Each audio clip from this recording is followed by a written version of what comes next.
Welcome back to another episode of 40 Facts About the 40K Universe. I am your host, Gershwan, and today we're going to be talking about the Sisters of Battle. If you're new to the channel, subscribe. We post Warhammer 40K lore videos every single day. If you have any suggestions, please comment down below. And if you enjoy our content, thank our patrons on Patreon. It is because of them that we can do this. Link in the description if you guys want to support us. But with that said, let's get into 40 facts on the Order of the Bloody Rose. The Order of the Bloody Rose is one of the major orders militants of the Sisters of Battle. It was founded in honor of Saint Mina. The Order of the Bloody Rose was not formally created until 2.5 Terran millennia after the founding of the Adeptus Sororitas, in the middle of the 38th millennium. By that time, Mina was long dead. Mina had been one of the 5 companions of Alicia Dominica, the founder and patron of the Sisters of Battle.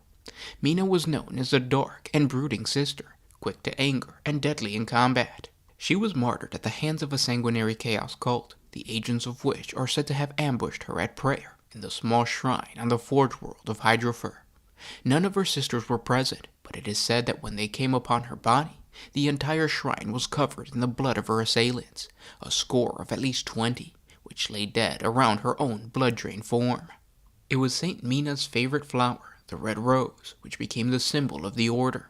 It was displayed with prominent thorns, representing her nature. Behind the rose are always 2 knife blades, crossed and dripping with blood, symbolic of the circumstances of her martyrdom. The Order of the Bloody Rose first existed as a small group of sisters who provided a bodyguard for the abbess of the Adeptus Sororitas, and it was from this group that the new order was formed. The first recorded major action by the order occurred during the Theric suppression, the purging of the blasphemous chaos cult Epicurean of the hive world of Therax. Their goal was to completely exterminate the chaos cult once and for all. Additional support during the suppression was provided to the sisters by a delegation of the Adeptus Ministorum. Led by the Inquisitor Lord Scallan and the battle group of Purgators, the Imperial forces were also composed of 3 separate Space Marine chapters, the Mentors, the Nova Marines, and the Subjugators, as well as regiments of the 808th Mordant Regiments of the Imperial Guard. The Order of the Bloody Rose was instrumental in scouring the hive world of all heretics. When the planet of Dimimar, the birth world of the reforming ecclesiarch Sebastian Thor, came under attack from the Adari of the craft world Ulthwé, Seraphim Superior Imelda of the Order of the Bloody Rose retaliated, leading her squad of Seraphim in a daring attack to slay the enemy commander, the Farseer Karith. The Seraphim's pistols blasted a bloody path through a score of black-clad Eldari before the sisters were engulfed in a hurricane of psychic lightning. Though many of their companions fell, Imelda refused to yield and defiantly advanced through the Eldritch storm, slaying the Eldari Farseer with a single bolter round to the head. The last major recorded encounter of the Order of the Bloody Rose occurred in the infamous 13th Black Crusade. The Order sent in forces to the long-ignored trail of St. Everser, which had been increasingly troubled by chaos-inspired uprisings and cultist activity linked to Gargathuloth. Gargathuloth is one of the greater demons of Tzeentch that has appeared in the material realm and taken on many names. He has been the Prince of 1,000 Faces, the Forger of Hells, the Whisperer in the Darkness, the God of the Last Hunt, and the 77th Mask. As the Inquisition would only discover in the late 41st millennium, Gargathuloth's taint had befallen almost the entirety of the Trail of St. Everser, a loose collection of planets on the western edge of the Segmentum Solar. The origin of the taint was identified to have been the feudal world of Sophano Secundus, a planet colonized in the wake of the Great Crusade, when the Emperor was already worshipped as a god.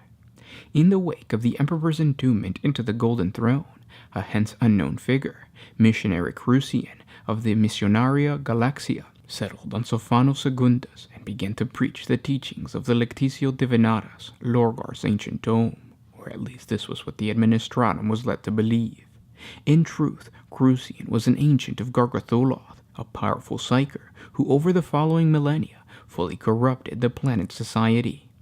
With the cunning so typical of the followers of Tzeentch, Crucian changed his identity every few standard decades as to not alert the Inquisition as to his unnatural longevity, a tactic that proved so effective that Crucian's true identity would only be discovered by the investigation of Inquisitor Ligeia in the 41st millennium.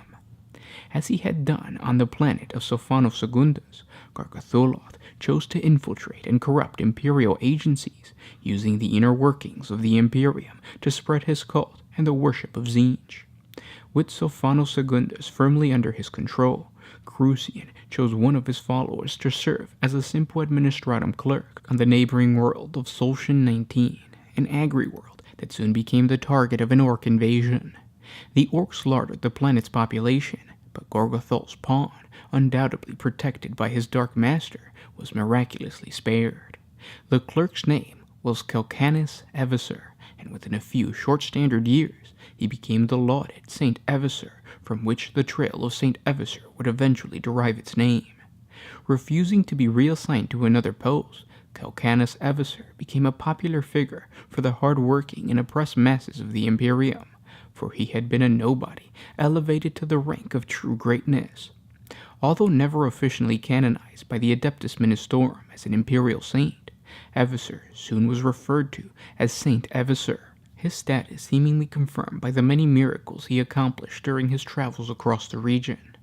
On the world of Traptos, a savage plague was decimating the population of the Hive cities, and Saint Everser spent 6 solar months in the quarantine zone, comforting the dying without contracting the disease.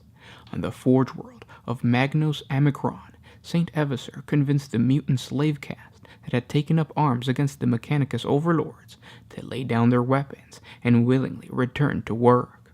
Within a standard year, Everser's fame led countless masses of believers to flock to him. Entire worlds petitioned the living saint to come to them and bless their cities and populations in exchange for erecting chapels, churches, monuments, museums, and cathedrals in his honor. Continent-spanning celebrations and masses were held in his honor, as in the wake of St. Everser's pilgrimage, the very essence of the warp was made calm, and trade and travel brought prosperity to the trail of St. Everser.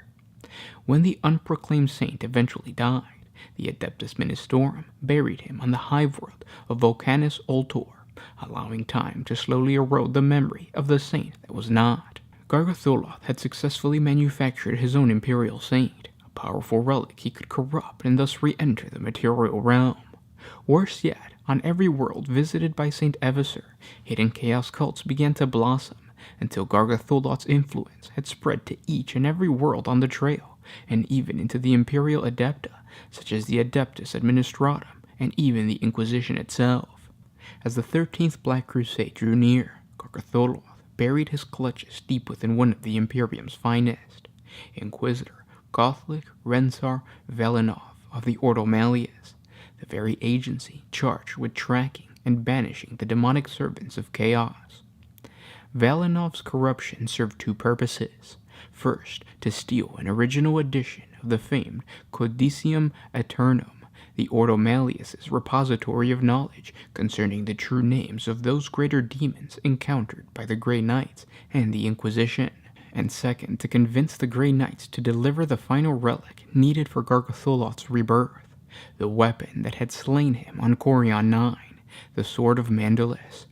Having successfully manipulated the Imperium to aid him in his rebirth, Gargatholoth showed his hand, letting the trail of Everser descend into anarchy, as to better promote the Grey Knights and the Inquisition's intervention.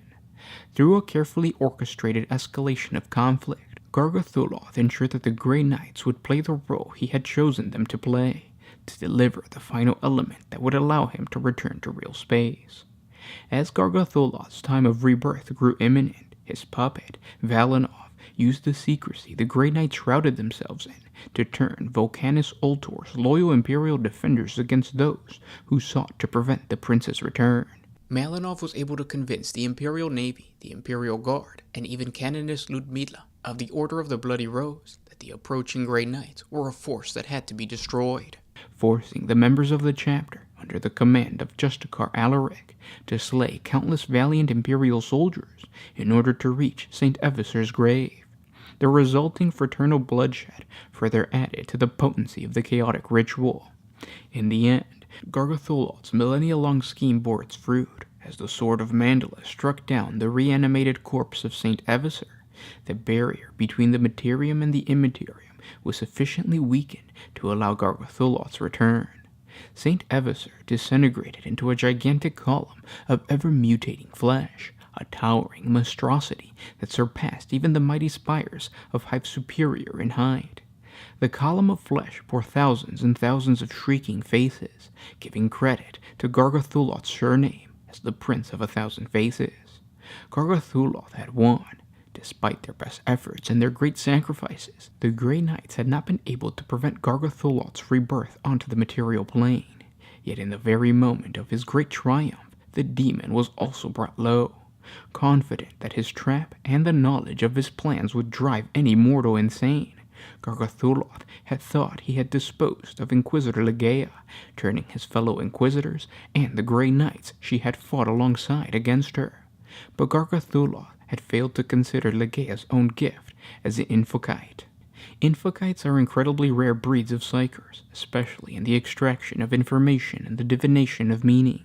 Through a mere touch, these individuals can glean the significance of a text, read entire books and data slates in a matter of solar minutes, and almost instantly break the most complex ciphers and codes. Where other demons deal with countless lies, the source of Gargothuloth's power is information and truth. And even as the Inquisitor Legaia was corrupted by the very knowledge she sought, she had extracted the most precious knowledge of all, Gargothuloth's true name. When Gargothuloth was at his weakest, just after the conclusion of the final ride, while his physical body had not yet fully materialized, Justikar Alaric recited the syllables of Gargothuloth's true name, weakening the demon so that the mass bombardment of Imperial defenders might slay Gargothuloth's material form. Brought low, Gargothuloth was sent reeling back into the warp, his desire to destroy the Imperium from within thwarted once more, at least for now. In the wake of his second banishment, Gargothuloth's true name was entered into the second tome of the Codicium Aeternum, giving future generations of Inquisitors and Grey Knights a considerable advantage should Gargothuloth ever trouble the Imperium again. And those were 40 facts on the Order of the Bloody Rose. If you guys have suggestions for any other Order of the Sisters of Battle, please comment down below. And I'll talk to you tomorrow. This was Gershwan with One Mind Syndicate signing out. Always